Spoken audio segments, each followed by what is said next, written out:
there's already people out there that have set up GoFundMe accounts that aren't for Jeremy or his family. So know that if you want to donate, be careful where you're giving it to.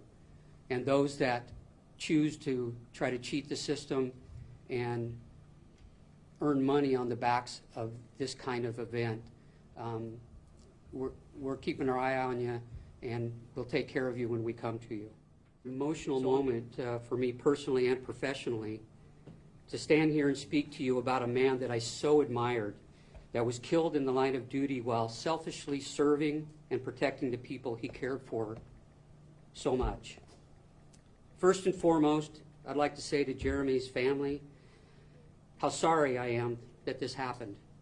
I can only imagine what you're going through, and I pray for each of you and that you have the support of those you love to help get you through this difficult time, because this is going to go on for a lifetime. This isn't something that goes away.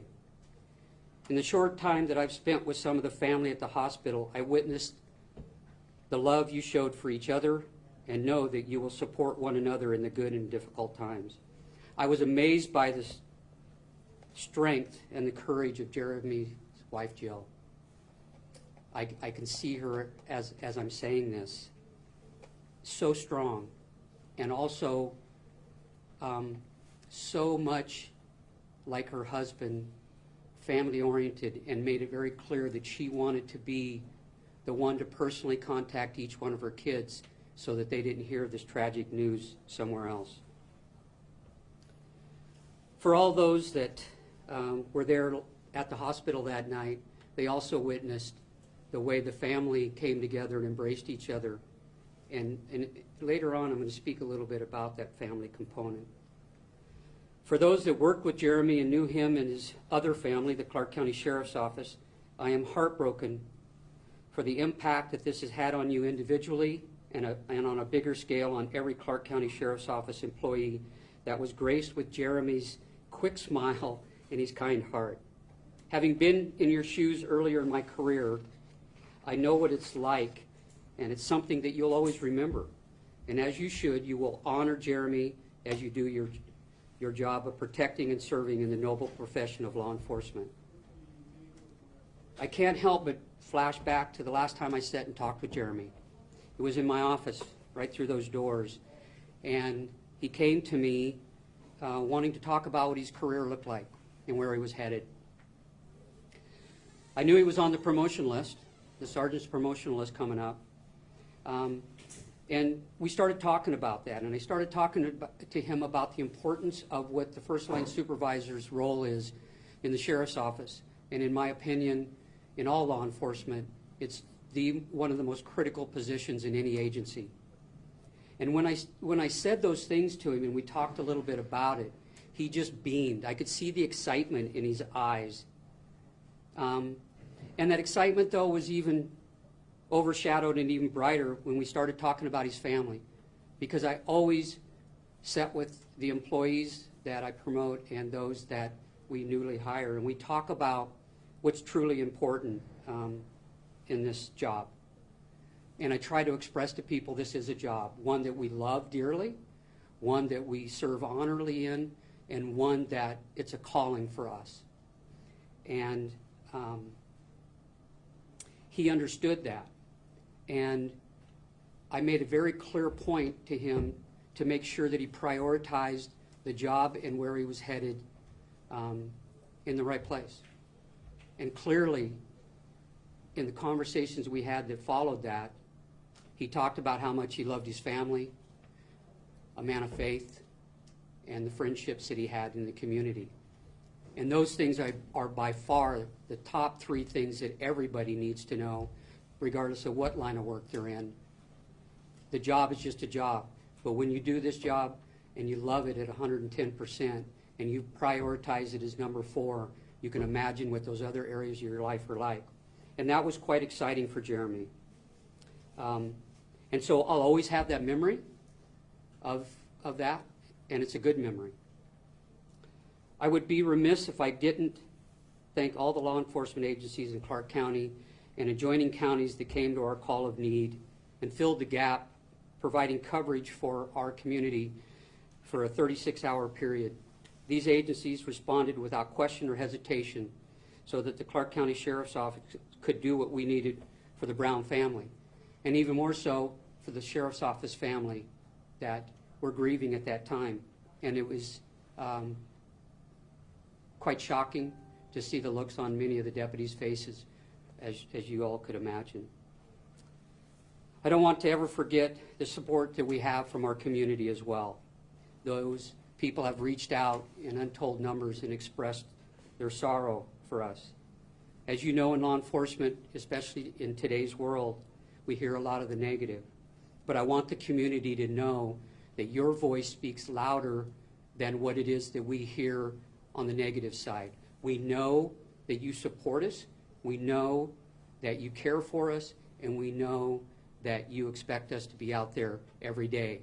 And this is a profession where even today, our deputies out there are handling calls for service and running towards the danger, because that's what we do. But for that community piece, I want to say I completely appreciate you, and it's something that we continue to work on, and you'll continue to grieve with us, I'm sure. I also need to mention Behind the Badge Foundation, the line of duty death response team that is currently sitting across the street in the Public Service Center planning the memorial service. This is a huge endeavor.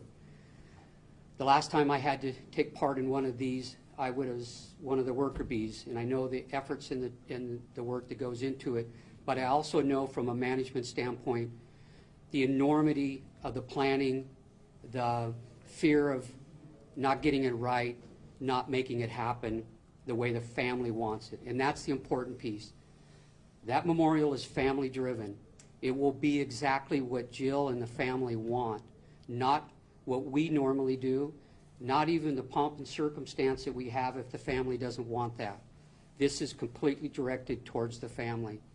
And the crew of people, and we have 50 of them sitting across the street now, and that number will grow, are going to work tirelessly for the next up to 10 days planning this memorial service. And you've all seen them before, and you've seen the amount of cars and the people involved, and I'm sure you have some idea, but maybe not completely on what that really entails. And it's a huge endeavor, and it's one that I take seriously as the sheriff, to make sure that it honors the Brown family and Detective Brown. I told you earlier that he was on the promotional list, going to be promoted very quickly. So just know that in the law enforcement community and this family, from this day forward, he will be honorary Sergeant Jeremy Brown.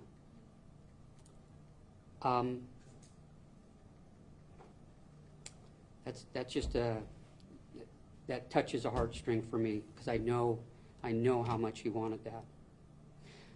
So in closing, many people in the community already have brought us gifts and flowers and donations to the family, and we are very, very happy for that, because in this time there's a lot of unexpected expenses.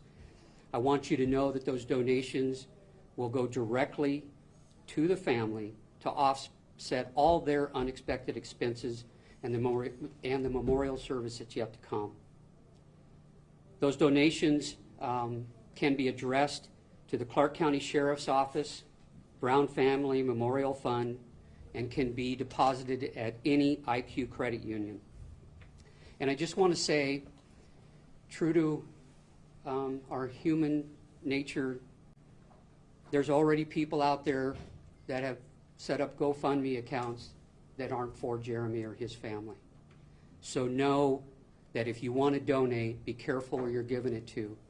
And those that choose to try to cheat the system and earn money on the backs of this kind of event, we're keeping our eye on you, and we'll take care of you when we come to you. So on behalf of all of the Clark County Sheriff's Office employees, thank you for taking the time to come here and share in honoring Detective Jeremy Brown. Thank you.